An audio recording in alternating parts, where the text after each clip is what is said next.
Bonsoir et bienvenue dans l'Africa Newsroom. À la une de l'actualité ce soir, élections municipales, législatives et présidentielles fixées au 30 juillet. Le Zimbabwe s'apprête à vivre un scrutin historique. Premier vote depuis la chute du président Robert Mugabe qui a passé 37 ans à la tête de l'État. Une présidence controversée. Les élections s'organisent au pas de charge mais avec une opposition fragilisée. Un ZANU-PF qui demeure le pilier de la vie politique. Alors dans ce contexte, la rupture voulue par le peuple a-t-elle des chances d'aboutir? On en débat avec nos invités dans quelques instants.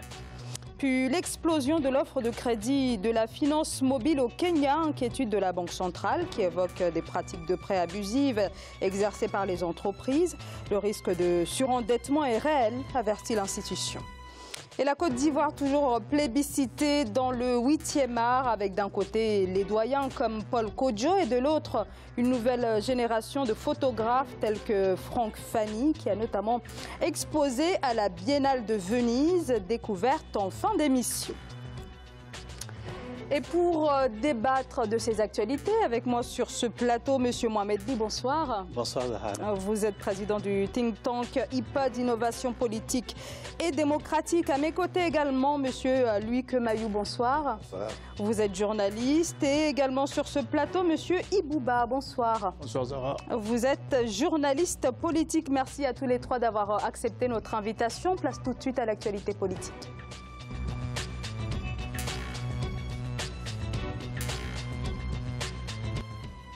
Et le Zimbabwe se prépare à un scrutin historique. Le 30 juillet prochain, premières élections sans l'ex-président Robert Mugabe. Élections municipales, législatives et présidentielles. L'actuel chef de l'État, président intérimaire Emmerson Mnangagwa est déjà en campagne. Côté opposition, c'est Nelson Chamisa qui est à la tête d'affiche du MDC, mais c'est une opposition qui part fragilisée à cette présidentielle depuis le décès de son chef historique Morgan Tsvangirai.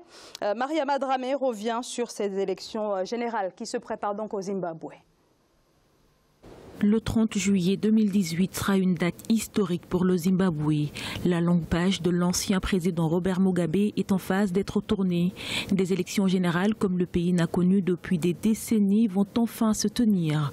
5,4 millions d'électeurs inscrits se rendront aux urnes pour choisir leur nouveau président ainsi que leur maire et leurs députés. Le fait que les élections soient fixées assez rapidement par rapport au moment où Mugabe a quitté le pouvoir, ça montre que ceux qui ont poussé Mugabe vers la sortie ont bien respecté l'agenda qu'ils ont proposé, à savoir que très rapidement, ils allaient doter le pays d'institutions démocratiquement élues.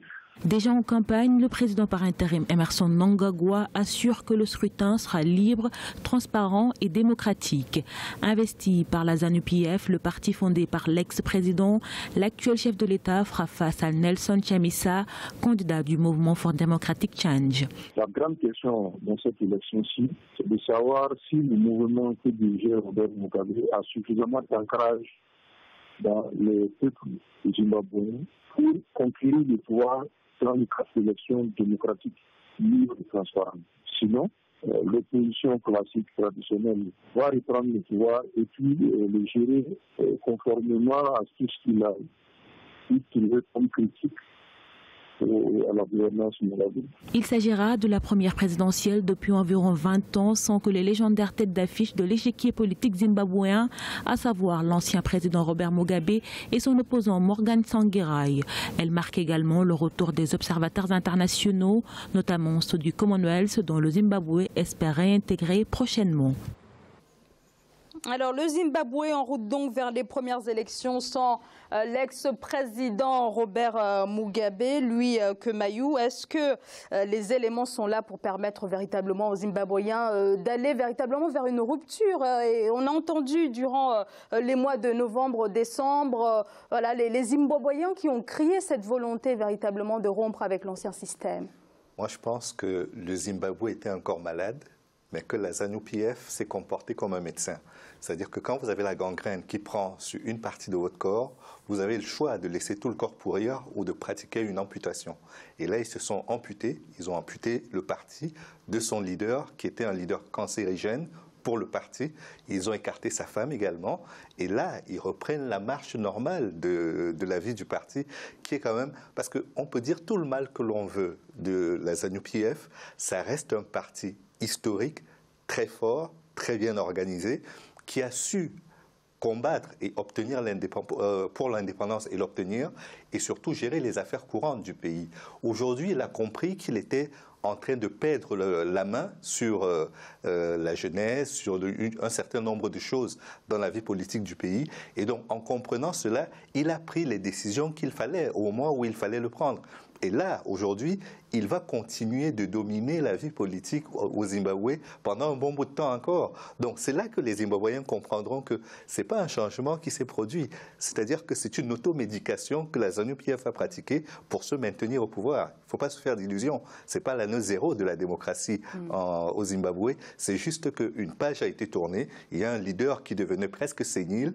Sa femme avait pris le contrôle de la vie politique et du parti et du pays, et donc ils ont été dégagés. Ibouba, c'était donc une révolution de palais, celle qui s'est produite en novembre. Révolution ou pas, je crois qu'aujourd'hui c'est la tasse de thé donc, de tous les Africains qui ont quand même la vision là-dessus sur le déroulement donc, de ces élections qui seront bientôt là.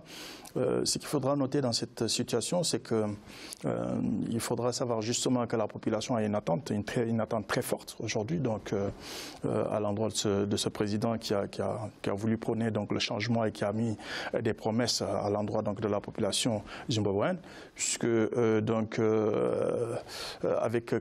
près de 90% donc de chômage, l'économie n'est pas tellement ça, elle est tout à fait malade, comme l'a dit Luc Camaillou tout de suite. Je crois qu'aujourd'hui les aspirations sont très nombreuses et que l'attente elle est très forte. Ce qu'il faudra aussi noter, il faudra savoir que la population donc elle est là, elle a l'œil là-dessus, elle attend de voir comment ça se déroulera là. Et l'opposition, on ne peut pas parler d'opposition parce que l'opposition n'existe même plus, puisque donc, depuis le décès donc, du dernier vrai opposant donc, de Mugabe. Alors elle existe, mais elle est fragilisée. Voilà, elle est très fragilisée. Donc là, en ce moment, on sait très bien que bon, voilà, le mec a de fortes chances quand même de pouvoir passer aujourd'hui. Et puis, mais ce qu'il faudra noter, ce qui est le plus important, c'est l'attente de la population, le changement. Donc avec 90% presque de chômage, je crois que c'est trop. Et aujourd'hui, la population aspire à ce changement-là, coûte que coûte, veille que veille. Voilà. Mohamed Ly. Oui, c'est une élection qui charrie quand même beaucoup de défis. Le premier défi, c'est de revenir dans le Commonwealth, quand il donne le droit donc, à la communauté internationale de venir et de valider leurs résultats. C'est une façon aussi de déverrouiller dans le futur proche donc, la venue de nouveaux investissements, des prêteurs, des bailleurs, relancer l'économie, 90% comme le disait M. Ba, donc de chômeurs. Il y a aussi des enjeux de pouvoir, comme l'a bien dit M. Camaillou, en disant qu'effectivement c'est le parti présidentiel qui est un parti au pouvoir, qui a géré les affaires courantes, c'est un parti de gouvernement, donc aguerri aux affaires de gouvernement. Maintenant, nous allons vers des élections où il y aura un peu des conflits et d'historicité et de génération. Cela va de même, et c'est un parti qui a lutté et qui a obtenu cette indépendance-là. Le Zimbabwe y est attaché, mais il y a une nouvelle garde qui vient, donc c'est la nature qui fait sa loi, donc les vieux qu'on a connus ne sont plus là. C'est tant mieux pour le Zimbabwe, le renouvellement vient en tout cas pas au sein de la ZANU-PF. Oui, la ZANU-PF aujourd'hui, bon, ce qu'ils ont gagné, c'est comme il a dit, c'est au moins de mettre de côté le vieux sénile et de récupérer quand même quelqu'un de plus jeune. Et il y a la partition de l'armée, il ne faut pas l'oublier, sur lequel ZANU-PF va bien se reposer. Oui. Il y a la partition de l'armée à jouer. Il y a aussi aujourd'hui un avantage stratégique réel pour la ZANU aussi, qui de toute façon, avec l'appareil d'État aussi, va engager ces élections-là en étant dans la bonne posture. Donc, mais c'est pas l'an zéro de la démocratie, mais nous croyons au processus vertueux, donc même du mimétisme démocratique, qui certainement décoincera quelque chose au Zimbabwe. Et Bouba espérons justement que l'arme Mugabe n'existe plus, puisque quand nous nous rappelons un tout petit peu en 2008, je crois que c'est en 2008 ou en 2002, ou après les élections, je crois qu'il y avait... 2008, je crois qu'il y avait des Occidentaux qui étaient là, et celui qui représentait effectivement l'Union européenne a été chassé, oui, donc par Mugabe. Bon, voilà, la violence aussi que connaît ce pays, il faudra aussi le noter, parce que c'est le système en fait qui prévaut un tout petit peu, qui fait un tout petit peu sous guise où les gens ils ont quand même peur à voir est-ce qu'il y aura quand même cette violence qui sera toujours là ou pas. L'armée aussi on titille un tout petit peu parce qu'à présent donc on ne sait pas ce dont ils sont capables de faire, parce que ce qui s'est passé avec Mugabe jusque-là, et voilà, c'est des questions, c'est des tas de questions en fait qu'on se pose aujourd'hui par rapport effectivement donc au futur donc du Zimbabwe et par rapport à ces élections à venir. Luc Mayeux. Moi, ce que je voudrais simplement ajouter à la suite de tout ce qui a été dit, c'est que faut pas perdre de vue le fait qu'au-delà d'être un parti très puissant au Zimbabwe, la ZANU-PF et son leader ont énormément influencé également la vie en Afrique du Sud. Rappelez-vous, lors des funérailles de Nelson Mandela, l'un des leaders qui a été applaudi debout pendant ces funérailles-là, c'est bien Robert Mugabe. C'est-à-dire qu'il n'est pas si mauvais que cela, finalement. Et qu'au niveau de la formation, il a fait un travail qui a permis à l'Afrique du Sud d'avoir des cadres noirs au moment où elle sortait de l'apartheid et qu'elle n'avait pas suffisamment de noirs formés pour prendre le relais des blancs dans les institutions, que ce soit dans l'enseignement, dans le milieu de la santé ou dans d'autres domaines, dans de nombreux autres domaines. C'est au Zimbabwe qu'ils sont allés chercher ces cadres-là qui ont permis à l'Afrique du Sud non seulement de se former, mais également pendant le temps de l'apartheid, c'était une zone de repli pour les leaders de l'ANC qui étaient combattus, qui n'avaient pas d'autre fenêtre de sortie que le Zimbabwe. Alors, est-ce qu'on peut croire à une rupture au cours des prochains mois en Afrique, non pas en Afrique du Sud, mais au Zimbabwe? Au Zimbabwe, oui, mais c'est le mot le plus usité à la veille des élections. Chacun prône une rupture, surtout après une ère quand même Mugabe, il faut le dire, 39 ans de pouvoir. Ça paie pas de pain de parler de... quand même, est-ce que le président Emmerson Mnangagwa n'a pas quand même donné le ton en décembre lorsqu'il a formé son gouvernement? Alors beaucoup s'attendaient à un gouvernement d'union nationale, finalement absolument pas. Ce sont les mêmes qu'on a retrouvés au sein de ce gouvernement. C'est normal. Donc là, il a donné le ton. Le ton qu'il faut retenir ici, c'est que on va mettre le vernis nécessaire pour ne plus ressembler à ce que nous ne souhaitons pas faire voir. Vous nous percevez comme des dictateurs qui ne comprennent rien au changement politique. On va changer les hommes, mais on gardera la machine, son idéologie et ses pratiques. Et ces pratiques-là vont juste être aménagées pour satisfaire à la fois la jeunesse, ce qui est en passe d'être réussi, satisfaire la communauté internationale, ça c'est une autre danse du ventre qui commence, et puis il y a tout le défi de la manière dont on va accueillir cela et retrouver sa place au sein de la SADC. Parce qu'il ne faut pas oublier que le Zimbabwe fait partie de cette zone de l'Afrique qui est quand même très prospère et dans laquelle et les nouvelles technologies et la jeunesse et les ambitions en termes d'investissement sont très lourds. La zone de libre-échange économique africaine passe par là. Donc il y a aujourd'hui des chantiers très très importants sur lesquels ils sont attendus et je pense qu'ils ont cela derrière la tête quand ils lancent ces élections et qu'ils s'arrangent pour les gagner parce que je ne crois pas qu'il y aura de surprise. On ne va pas renverser la table. Alors, effectivement, selon les observateurs... C'est là où je rebondis, effectivement. Lui a parlé de tous les ingrédients qui peuvent justifier, parce que si on remet au centre du jeu démocratique le peuple, qui peuvent justifier, malgré nous, notre froideur d'analyse politique pour avoir vu beaucoup de dénouements, de choses où on attendait en rêve beaucoup de choses, même le printemps arabe, mais qui quand même nous donnent des indicateurs de pouvoir espérer d'un futur en Zimbabwe avec de toute façon un peuple qui va s'exprimer.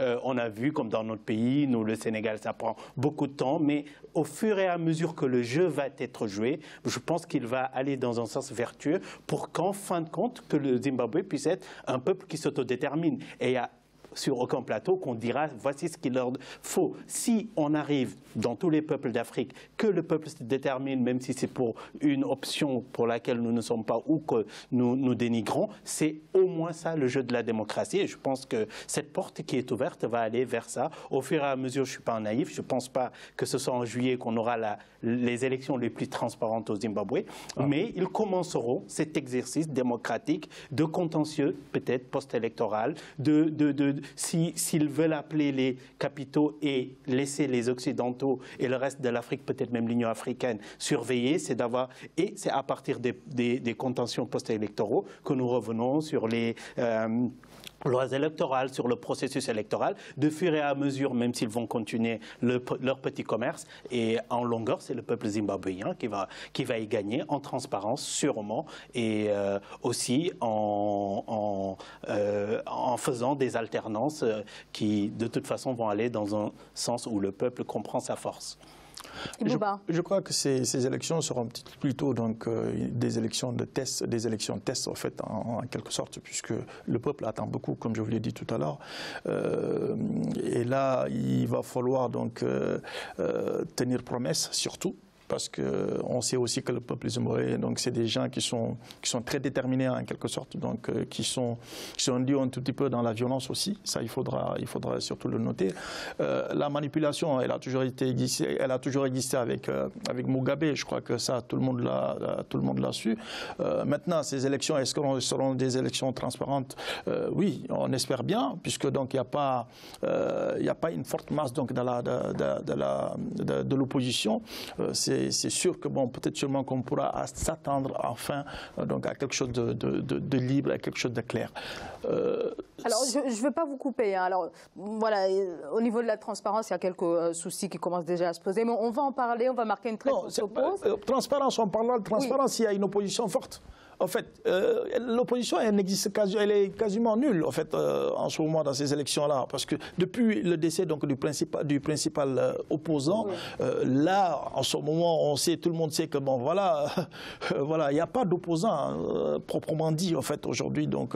Alors, on va continuer d'en parler, mais on va marquer une très courte pause. Restez avec nous, à tout de suite.